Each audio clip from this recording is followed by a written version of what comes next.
Hey everybody! Today's video I'm going to be showing you how I got this caramel blonde highlight and violet red low light hair color. The before was a grown out ombre from about 7.5 months, so you can see that her natural is at the top and a level 4 had faded out into the blonde ends. The lightener I'm using is by Cheek Hair and it is a blue based lightener, and I mixed that with 20 volume developer. And for the low light, I used GK Juvexen Cream Color in 4.2 and 5.56 equal parts, and then a violet mixed tone, which is an additive, and a 10 volume developer. And then I sectioned her hair starting at the part and went straight down to the ear, and then I did that on both sides for the front sectioning.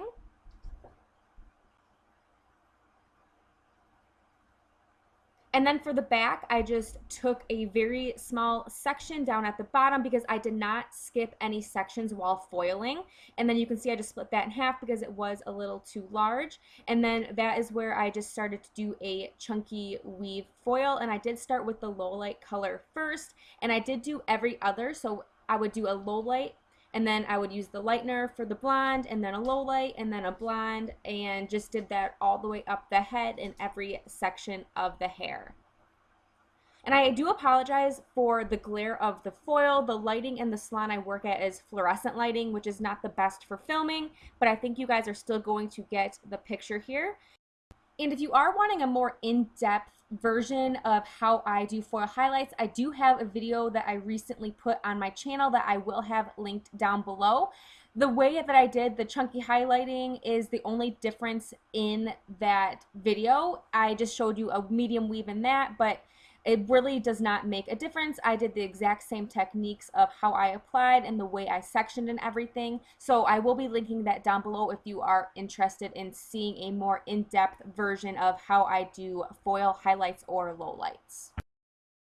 And with the lighting not being the best, I do want to sort of explain what I'm doing. For the low light, I'm obviously covering everything that is in the foil, but for the blonde, if it was already really light on the ends in some sections, I would avoid overlapping the lightener because I did not want her hair to get damaged. So I would leave that out. So you will see me sort of painting some of the highlights through, but some of the ends I did leave out just to avoid damage.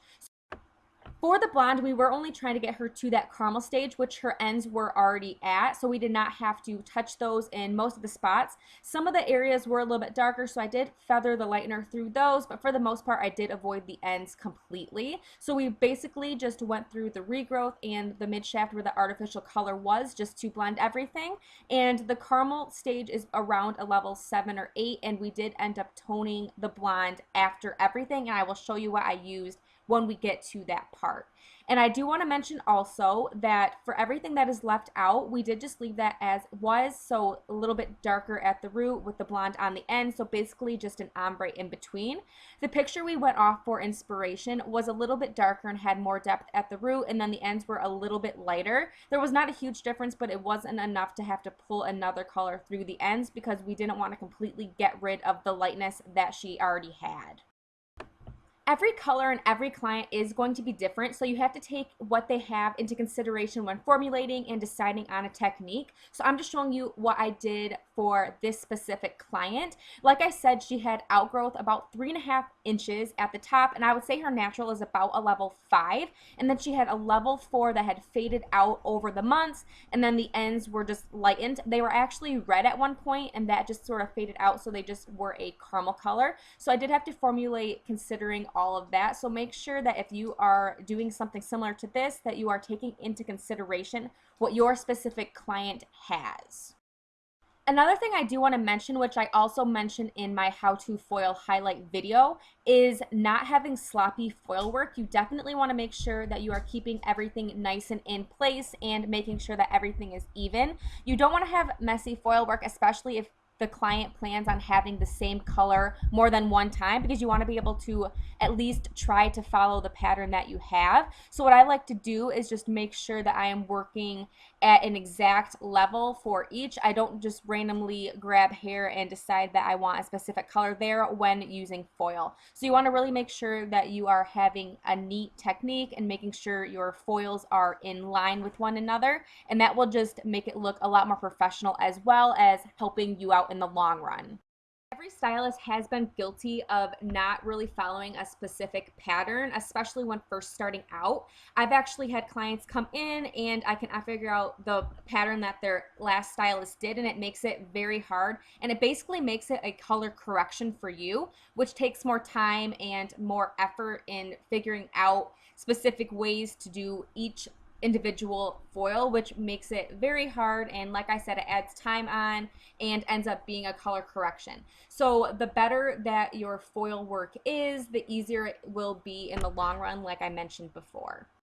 So I am now at the crown of the head where it becomes a little bit more flat, and at this point I do like to just take a section in the middle and sort of fill in that hole there, just so it is more of a straight line as opposed to a rounded line. So I did want to mention that once I get to the top, that is what I do there, and then I start just taking straight sections as opposed to really going with the round of her head, because at that point her head really is not rounded. That is when it starts kind of going flatter in that crown area.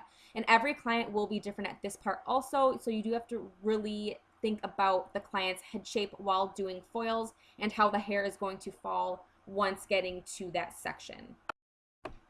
And typically once I get to this part of the head, I only have to use one foil as opposed to using two like I was in that mid section of the head.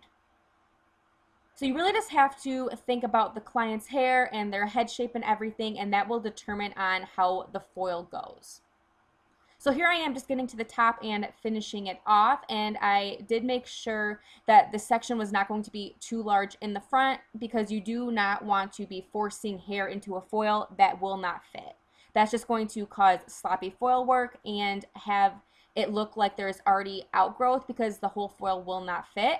And then I just do the exact same thing once I get to the sides, and I do start again with a low light color by the ear. And that's just typically what I like to do when it is a low light and highlight color on clients, is start with a low light color by the ear.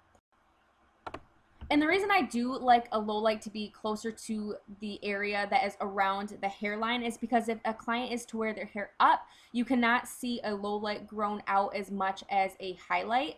When you have a highlight that's grown out a couple months, you can really see where the new growth is, as opposed to a low light that is closer to the natural color typically of the client's hair. So that's the reason that I do like to do that. So I'm just going to be going every other, once again, doing a low light, a highlight, and a low light, and a highlight, and just going all the way up to the top of the head. Another thing I like to do to avoid seeing any sort of blonde grow out if somebody is to wear their hair up is keeping the natural hair color around the hairline. So if they are to pull their hair back, you're not going to see a very harsh foil line, especially with blonde foils. So I'm just finishing up at the top here, and like I said, I just did the exact same thing on the other side. And once I got to the top, I did keep a low light also around the part line, and I did that on both sides. So it was basically like having two low light foils around the hairline or the part, so that way if she were to part her hair like a quarter of an inch difference, you would not be able to see such a harsh blonde foil line also.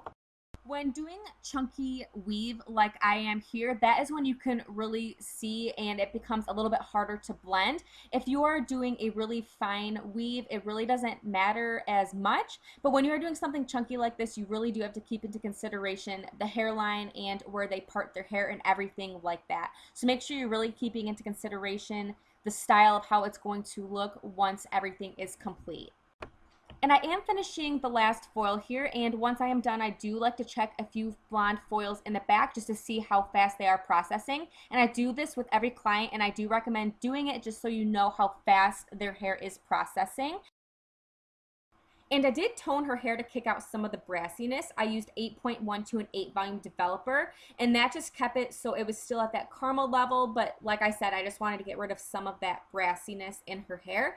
And then I used GK leave-in spray to help detangle her hair and add in moisture, and then I just used my wet brush to brush it out.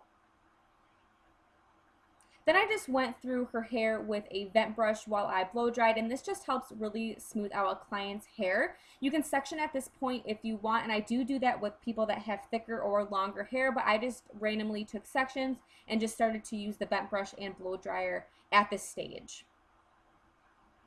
And then once she was dry, we just did flat iron curls, and I'm pretty sure I have a few videos doing this, and if I can find one, I will link it down below. It is really simple to do, and I think it looks a lot softer than using a curling iron, so that is what I opted to do. I think hair colors like this look great straight also, but I really like doing curls when there's a really chunky low light and highlight because you can really see the definition in the hair. And then here I am just sort of combing through them just to break the curl up a little bit. And then I used my GK hairspray just to sort of finish everything off. And then that is this hair color and style complete. I did show a clip inside as well as outside just so you can see what it looks like in different lighting. We both really liked how this turned out, and it just gave a totally different look from what she had before, and I think this color is great for fall. I hope you guys enjoyed this video, and I hope it was helpful. If you haven't subscribed and want to see more videos, don't forget to do that, and I hope to see you in the next one. Bye, everybody.